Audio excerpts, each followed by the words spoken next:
We voice நேயர்களுக்கு வணக்கம். இன்னைக்கு நம்ம கூட நிகழ்ச்சியில் யார் இருக்காங்க அப்படின்னு பார்த்தீங்கன்னா, முன்னாள் அண்ணா தொழிற்சங்க செயலாளரும் தாவேகா உறுப்பினருமான கமலக்கண்ணன் நம்ம கூட இருக்காரு.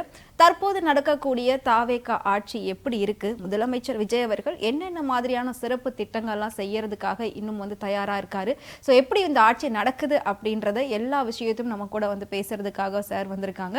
வாங்க நம்ம நிகழ்ச்சிக்குள்ள போகலாம். பாஜக தமிழ்நாட்டுக்குள்ள வந்துடக்கூடாது அப்படின்னு நினைப்பாங்க.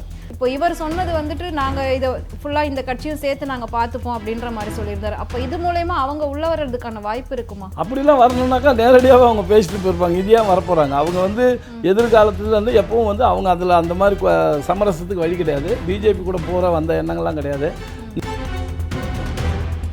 அம்மா படத்தையே இடுப்பு கீழே போட ஆரம்பிச்சிட்டாங்க. தலைவர் அம்மா படத்தை. இதெல்லாம் ரொம்ப பாவம். இந்த பாவத்துக்கு தான் இன்றைக்கி இந்த கட்சி இந்த அளவுக்கு அவர் இது பண்ணிக்கிட்டு போயிட்டுருக்காரு. இதுதான் உண்மை. பிரச்சாரத்தை தோக்கும்போது அம்மா இடத்துலேருந்து தோக்குவார்னு எதிர்பார்த்தோம். அதுவும் கிடையாது. அம்மாவையும் தலைவரும் சுத்தமாக மறந்துட்டார். ஒரு நாள் என்னை பார்க்கும்போது இந்த முதுகில் தட்டிட்டு என் பாக்கெட்டில் இந்த படத்தை பார்த்துட்டு சொல்கிறாரு, நீ ஒரு ஆள் தான் இன்னும் அம்மாவை மறக்காத இருக்கிற. இதுக்கு மேலே இவர் மாற்றிக்க மாட்டார். இவர் இயக்கத்தை காப்பாற்ற மாட்டார். யார் போனாலும் போகட்டும்னு நினைக்கிறாரு. போகிறது வரலாறு இல்லை, சேர்க்கறது தான் வரலாறு.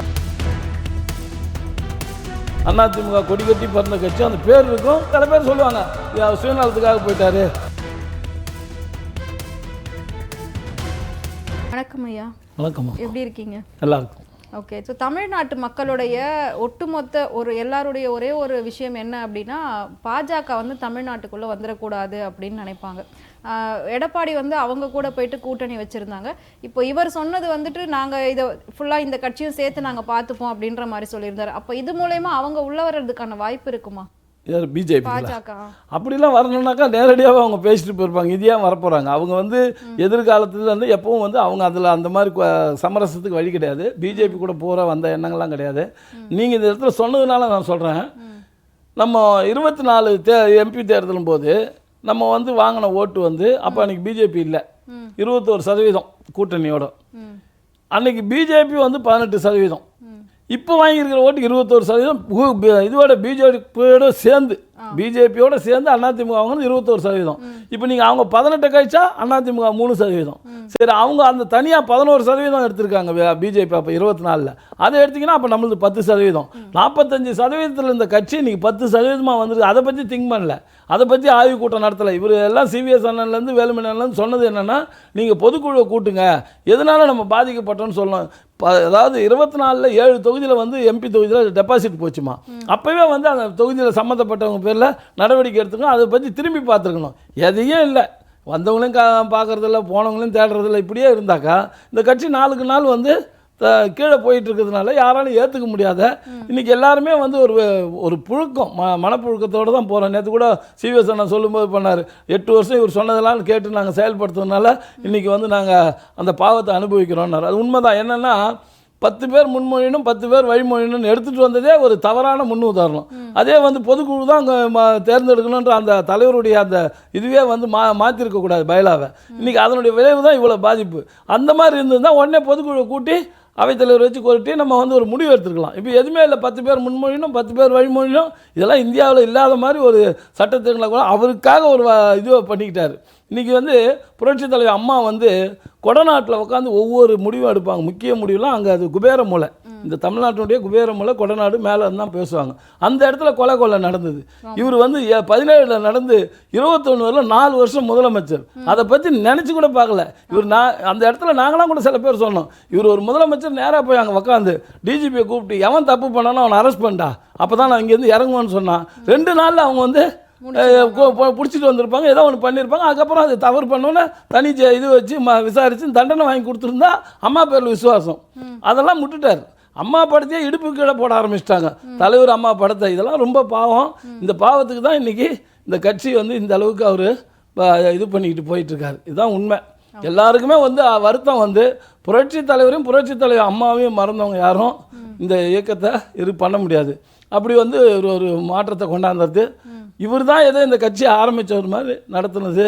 இதெல்லாம் ரொம்ப கஷ்டம். ஏன் இது பிரச்சாரத்துக்கு ஆரம்பிக்கிறாங்கம்மா. நாங்கள்லாம் போய் இதில் போய் நிற்கிறோம், எங்கள் அம்மா நினைவிடத்தில் போய் நிற்கிறோம் 21 11 மணி 11:30 மணி ஆகுது. வந்துடுவார், வந்து பூங்கொத்து வச்சுட்டு பட்டியில் வச்சுட்டு அதுக்கப்புறம் தான் போவாருன்னு பார்த்தா இங்கேயே சொல்லிட்டு இப்படியே வந்து ஒட்டிட்டு அறிவிச்சிட்டு இவங்க போயிட்டாங்க. நாங்கள்லாம் அங்கே வெயிட் பண்ணிகிட்டு இருந்தோம். அதே நேரம் அடுத்த நாள் காலையில் திமுகவின் தலைவர் ஸ்டாலின் வந்து நேராக வந்து அங்கே அந்த பட்டியில் வச்சு தயிரோடு வச்சு முரசொலி பேப்பர் வச்சு கலைஞர் நினைவிடத்தில் வேண்டிட்டு அறிவிக்கிறார். முதல்வர் பட்டியல் வெளியிடுறது கூட அம்மா இடத்துக்கு போகல. பிரச்சாரத்தை தோக்கும் போது அம்மா இடத்துலேருந்து தோக்குவார்னு எதிர்பார்த்தோம், அதுவும் கிடையாது. அம்மாவையும் தலைவரும் சுத்தமாக மறந்துட்டார். அவங்க கூட பயணிச்ச எங்களால் இனிமேல் ஏற்றுக்க முடியாத ஒரு மனநிலை. இதை வந்து நாங்களும் பல விதத்தில் சொல்லி பார்த்தோம், யாருக்கிட்டையும் அவருடைய கவனத்துக்கு எடுத்துகிட்டு போகல. நம்மளே எவ்வளோ தான் அலையிறது, கஷ்டப்படுறது. சரி, இவராத்து பட்டி திருந்துட்டோம் அப்படின்ற நிலைமைக்கு வந்துட்டோம். ஓகே. ஸோ அதே மாதிரி அதிமுகவில் இருக்கும்போது நீங்கள் ஃபோட்டோன்ற ஒரு விஷயம் சொன்னீங்க. ஸோ இந்த ஃபோட்டோ வந்து நீங்கள் பாக்கெட்டில் வச்சுருக்கீங்க தலைவருடையது. அதை வைக்கும்போது உங்களுக்கு எப்படி ஃபீலிங் இருக்கு? இல்லைம்மா, இது எனக்கு கூட அந்த ஃபோட்டோவும் இருக்குது. எங்கள் தலைவரும் வந்து சொன்னாங்க, அவர் வந்து இந்த படம் வச்சிருது. இப்போ நீங்கள் வந்து இவர் செங்கோட்டையன் சொல்லும்போது அந்த வார்த்தை தான் வந்தது. நாங்கள் எல்லாருமே சொல்லும்போது அவர் என்ன சொன்னார், அவங்கவுங்க விருப்பம், உங்களுக்கு விருப்பப்பட்டால் என் படத்தை வைங்க, இல்லைன்னா நீங்கள் உங்களுக்கு விருப்பப்பட்டதை வச்சுக்கலாம், நீங்கள் வந்து வைக்கணும்னு யாரும் சொல்லக்கூடாது அப்படின்ற வார்த்தைலாம் சொன்னார். இருந்தாலும் ஒரு கட்சியோட தலைமையை ஏற்றுக்கிறோம், அந்த தலைவர் படத்தை பத்திரமா வச்சுருக்கிறோம். ரெண்டாவது, மனதளவில் வந்து எங்களுக்கு எல்லாருக்கும் தாய் தந்தையாக தலைவரும் புரட்சி தலைவர் அம்மாவும் இருந்ததுனால எங்களுடைய குடும்பத்தில் என்னுடைய தாய் தந்தையை நான் எப்படி பார்ப்பனோ அப்போ தான் அவங்கள பார்ப்பேன். அவங்க 2 பேரும் வந்து நம்மக்கிட்ட இல்லைனாலும் அவங்கள கடவுளாக கும்பிட்றோம். என் வீட்டில் சாமி ரூம் பக்கத்துலேயே என்னுடைய அம்மாவுடைய படம் இருக்கும், தலைவர் படம் இருக்கும். டெய்லி நான் வந்து அதை வணங்கிட்டு தான் வரேன். அதுக்காக வணங்காதன்னு சொல்லலையே. இவர் என்ன சொன்னார், அவருக்கு விருப்பப்படுறதை நீ பண்ணிக்கங்கன்னு சொல்லி செங்கோட்டையனோட சொல்லும்போது கூட எங்கிட்ட செங்கோட்டையன்னு சொன்னார், எப்போ நீ வந்து அவர் படத்தையும் வைப்பா, நான் அம்மா படத்தை வச்சுருக்கேன்னா எடுக்க மாட்டேன், டெய்லி எடுக்கும்போது பார்த்துட்டு தான் நான் வரேன் அப்படின்னு சொல்லியிருந்தோம். அவர் படத்தையும் வச்சுருக்கோம். அவர் இன்றைக்கி ஒரு கட்சியோட தலைவர் வச்சுருக்கோம். இங்கே வந்து என்னென்னா எடப்பாடி படத்தை எல்லாரும் வச்சுக்கிறாங்க, 2 பக்கம் வச்சுருப்பாங்க. இங்கே வரும்போது வெளியே வந்தீங்கன்னா அம்மா படம் இருக்கும், திருப்பினா எடப்பாடி படம் இருக்கும். இப்போ அவரை பார்க்க போகும்போது திருப்பிக்குவாங்க. உண்மையிலே என்ன ஒரு மாதிரி வந்து ஒரு நாள் வந்து என்னை பார்க்கும்போது இந்த முதுகில் தட்டிட்டு என் பாக்கெட்டில் இந்த படத்தை பார்த்துட்டு சொல்கிறாரு, நீ ஒரு ஆள் தான் இன்னும் அம்மாவை மறக்காத இருக்கிறா. ஏன்னா அவர் படத்தை நான் வைக்கவே இல்லை, எடப்பாடி அவர் படத்தை என் பாக்கெட்டில் வைக்கவே இல்லை. அது வந்து அவருக்கு வந்து ஒரு உறுத்தலாகவே இருந்தோ என்ன தெரியல. அந்த அளவுக்கு வந்து அவர் ஒன்றுமே அந்த கட்சி வழி நடத்தணும், அம்மா தலைவரெல்லாம் வணங்கணும் அந்த மாதிரி எண்ணம் இல்லை. அவர் ஏதோ ஒரு ஐடியா எடுத்துக்கிட்டு பண்ணிக்கிட்டு போனார், யார் சொல்கிறதே கேட்டுருந்தார். நாங்கள்லாம் போய் இந்த பூத்து கமிட்டி அமைச்சோம். நான் வந்து 3 தொகுதிக்கு போய் உட்காந்து பண்ணுறேன், 56 நாள் வேலை பார்க்குறேன். 45 வயசுக்கு மேலே யாரையும் போடக்கூடாதுன்றாரு. இங்கே 45 வயசுன்னு பார்த்தீங்கன்னா அவங்களுக்கு வந்து குடும்பம் இருக்குது, பணிகள் இருக்குது, வேலைக்கு போகணும், பசங்க படிக்கும், எல்லாம் இருக்கும், குடும்பத்தெல்லாம் பார்க்கணும். அதில் மிச்ச நிதி நேரம் இருந்தால் தான் வேலைக்கு வருவாங்க. கட்சியில் வந்து 50 வருஷம் 60 வருஷம் 70 வருஷம் வேலை பார்த்தவங்களாம் கிளை செயலாளர் யாரையும் போடாதான்ட்டார். அவன் கோச்சிக்கின்னு 72 வருஷமாக நான் இருக்கிறேன், 72லேருந்து நான் இருக்கிறேன், என்ன எடுத்துட்டீங்களே, என்ன பூத்தில் போடலையே அப்படின்னு கோச்சிக்கிட்டு நிறைய பேர் போனாங்க. இதையெல்லாம் தவறு, இதெல்லாம் வந்து திருத்திருக்கணும். 20 வயசில் போடுனா எல்லாம் வந்து இங்கே டிவிகேல இருக்காங்க, அப்புறம் கொஞ்சம் பேர் நாம் தமிழில் இருந்தாங்க. இப்போ யங்ஸ்டர் வந்து ரொம்ப கட்சியில் இல்லை. நாங்களே தேடி பிடிச்சோம். அப்படி போட்டதில் ஒருத்தர் 2 பேர் வயசு 46 47 ஆச்சு. அது ஒரு கமிட்டி அமைச்சார், சின்ன தம்பி வந்து ஐடி விங்கிலேருந்து. அவன் போய் உக்காந்தீங்கன்னு நீ வந்து 46 வயசு ஆச்சு, உன்னை யார் எப்படி போட்டாங்க இப்படியா? அதனால் இங்கே வந்து ஒரு பிரச்சனையாக ஆச்சு. இதுவில் துறைமுகத்தில் அங்கே வந்து இது மாதிரி இது நடக்கும்போது அவர் மாவட்ட செயலாளர் உட்காந்துருக்காரு. அந்த சின்ன தம்பி வந்து ஒரு வட்ட செயலாளர் பார்த்து நீ எப்படி இது மாதிரி எழுதி கொடுத்தோன்னா அவன் ஒரு ஒருமையிலே கூட பேசிட்டாருன்னு வச்சுக்கலாம். அந்த அளவுக்கு வந்து ஒரு புரிதல் இல்லை. கட்சி வந்து ஆரம்பித்ததுலேருந்து கிளை செயலாளர் தான் நடத்துவாங்க. கிளை செயலாளர் தான் அந்த கட்சியை வந்து அந்த பகுதியில் பணியாற்றுவாங்க, எல்லா வேலையும் பார்ப்பாங்க. நீ அவங்களே வேணாம் பூத்துக்கு புது ஆளை போடுனா சென்னையில் இருக்கிறவங்க பெங்களூரில் வேலை செய்கிறவங்கள போய் போட்டின்னா அவன் எப்படி பூத்தில் உட்காருவான்? பூத்தில் உட்காராத போனதுக்கு காரணமே இந்த பூத்து கமிட்டி இதெல்லாம் இல்லாத விஷயம். புதுசாக சொல்கிறது, இத்தனை வாட்டி இத்தனை தேர்தலை சந்தித்தோம்ல, இப்போ என்ன புதுசாக வந்து பூத்து கமிட்டி இப்படி போடு, அவன் தான் உள்ளே உட்காரணும், அவனுக்கு கிளை செயலாளர் பேரை வையே, இதை நோட் பண்ணு, அதை பண்ணு. ஒரு 6 மாதம் கட்சிக்காரங்க. இதுக்கு பதில் தெருமுனை பிரச்சாரம் பண்ணியிருக்கலாம், திமுகவுடைய குற்றச்சாட்டுகளை எடுத்து சொல்லிக்கலாம், பப்ளிக்கில் சந்திக்கலாம். அதெல்லாம் பண்ணல. நீ இப்போ பூத்தாமினா எந்த பூத்தில் யாரை பிடிச்சி அமைக்கிறது? ஒரு ஊரில் வந்து 35,000 ரூபாய்க்கு ஃபோட்டோ வாங்கின்னு வராங்க, ஃபோட்டோ கடையிலேருந்து. என்னண்ணா இதை ஓட்டிக்கினா இப்படி இல்லாமா? பார்த்து வேலை பார்த்ததுக்கு வேலை செய்ய வரமாட்டோம். இதெல்லாம் வந்து நிறைய தவறு. அவருக்கு யாராவது தப்பாக சொல்கிறாங்க, அதை எடுத்துன்னு வந்து நடைமுறைப்படுத்தி கட்சி இன்றைக்கி இந்த அளவுக்கு கீழே போனதுக்கு காரணம் எடப்பாடியாருடைய சுயமாக அவரே முடிவு எடுத்துக்கணும் தானே ஒழிய. அம்மா இருக்கும்போது என்ன பண்ணுவாங்கன்னா ஒரு கமிட்டி இருக்கும், 4 அணி 5 அணி இருக்கும். ஏதாவது ஒரு பிரச்சனையை முடிவு எடுக்கணும்னா அவங்கள கூப்பிட்டு பேசுவாங்க.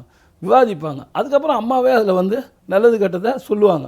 இங்கே அப்படி கிடையாது. அவரே முடிவு எடுக்கிறாரு. அவர் மிதுன் சொன்னாருன்னா அதை செய்கிறாரு. அவருக்கு இன்னும் 2-3 பிஏ இருக்காங்க, அவங்க சொல்கிறத கேட்குறாரு.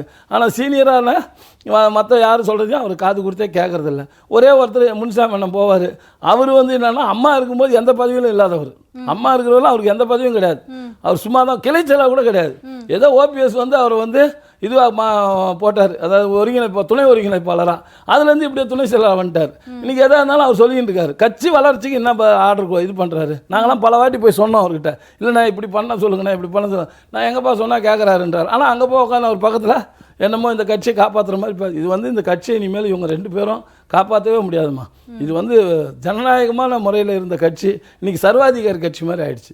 இதுதான் உண்மை. அதனால தான் எங்களெல்லாம் ஜீர்ணிக்க முடியல. அம்மாக்கிட்டையும் தலைவர்கிட்டையும் பயணித்த எங்களால் இன்றைக்கி வந்து இவர் கூட இனிமேல் பயணிக்க முடியாதுன்ற ஒரு சூழ்நிலை ஏற்பட்டு போச்சு. ஸோ அந்த சூழ்நிலையால் தான் நீங்கள் எல்லாருமே வந்து போயிட்டுருக்காங்க. இன்னும் நிறைய பேர் வெளியே வரதுக்கு ரெடியாக இருக்காங்க. மீண்டும் மீண்டும் வருவாங்க. ஒரு காலத்தில் அண்ணா எப்படி வந்து அதிமுக கொடி கட்டி பிறந்த கட்சி, அந்த பேர் இருக்கும், கட்சி இருக்கும். சில பேர் சொல்லுவாங்க சுயநலத்துக்காக போயிட்டாரு அப்படின்னு. அது உள்ளே வந்து பார்க்கணும் அவர் என்ன பண்ணியிருக்காரு, அவருடைய பணி என்னன்னு. சும்மாவது ட்விட்டரில் அவன் சரியில்லை, அவன் பதவிக்காக போயிட்டான், இதுக்காக போயிட்டான், அதெல்லாம் கிடையாது. நம்மளால் இதுக்கு மேலே வந்து இவர் மாற்றிக்க மாட்டார். இவர் வந்து இயக்கத்தை வந்து காப்பாற்ற மாட்டார். யார் போனாலும் போகட்டும்னு நினைக்கிறாரு. போகிறது வரலாறு இல்லை, சேர்க்கறது தான் வரலாறு. யாரெல்லாம் சேர்த்து போட்டாங்க கொஞ்சம் முன்னாடி சொன்ன மாதிரி ஆனாப்பட்ட எஸ்டிஎஸ்சியாக தலைவர் சேர்த்தா. தலைவருக்கு சேர்க்கணும்னு அவசியமே கிடையாது. எங்களெல்லாம் கேட்கும்போது சொன்ன ஒரே வார்த்தை, எப்போ 150 தொகுதியில் தனித்து வேட்பாளர் போடக்கூடிய அளவுக்கு சக்தி உள்ளவரை வெளியே விடக்கூடாதுன்னு கூட வச்சுக்கிட்டார். அம்மா வந்து அண்ணன் இவரை வச்சுருந்தாங்க, நம்ம காளிமுத்து அண்ணனுக்கு கொடுத்தாங்க. அவர் அந்த மாதிரி எல்லாருக்குமே வாய்ப்பு கொடுத்தாங்க. இவர் அதெல்லாம் இல்லை, யார் போனாலும் போட்டோம், யார் போனாலும் போட்டோம். அவ்வளோலாம் கூடவே இருந்தார் செம்மலை அந்த ஊரில். அவருக்கு சீட்டு கொடுக்கல. கேட்டால் ஏதோ கதை சொல்லிவிட்டு, அதை விட வந்து இப்போ சிவபதி வந்திருக்கார். அவர் 2 பேரும் பேசிக்கிறது மாமா மாப்பிள்ளை தான் பேசுவாங்க. அவர் வந்து இவர் வந்து ஒரு தலைவராகவும் இவர் பார்க்க மாட்டார். அவர் அவ்வளோ அந்யோன்யமாக இருந்தாங்க. அவருக்கு சீட்டு கொடுக்கல. யாரை கேட்டாலும் பணம் செலவு பண்ணி இவ்வளோ பண்ணுவியா அவ்வளோ பண்ணுவான்னா அதுக்கு அந்த கட்சியில் இருக்கிறாங்க. அதெல்லாம் அவங்கவுங்க சாமர்த்தி. இப்போ நான் எனக்கு சீட்டு கொடுத்தா செலவு பண்ணி ஜெயிக்கணுன்றது என்னுடைய எண்ணமாக இருக்கணும்.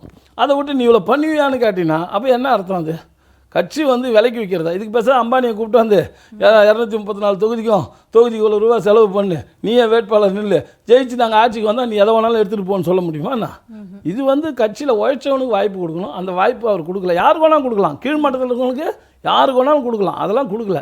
எல்லாமே முக்கிய விசர்களாக வசதி வாய்ப்பு இருக்கிறவங்களே கூப்பிட்டாந்து சேர்த்தோம்னா அப்போ அந்த கட்சியில் எப்படி ஒரு இது இருக்கும்? உழைக்கணுன்ற எண்ணம் எங்கே வரப்போகுது? பணம்ன்றது ஒரு பிரதானமே இல்லைம்மா. உழைப்பு பிரதானம். இந்த இலைக்கு ரெட்டை இலைக்கு ஒரு மரியாதை. அன்னையிலேருந்து தலைவருடைய சின்னம், அம்மாவுடைய சின்னம். நீங்கள் அதை வழி நடத்தணும். அதை விட்டுட்டு நீங்கள் வந்து யார் வந்தாலும் சரி பணம் இருக்கிறவங்க வாங்க சீட்டு கொடுக்குறேன்னு சொன்னால் அது வந்து எடுபடாது. ஓகே, ஸோ நம்ம தொடர்ந்து இதை பற்றி இன்னும் நிறைய பேசுவோம். நன்றி, வணக்கம் சார். இவ்வளோ நேரம் உங்கள் டைமை எங்களுக்காக ஸ்பெண்ட் பண்ணதுக்கு தேங்க்யூ ஸோ மச். நன்றிம்மா, வாழ்த்துக்கள்.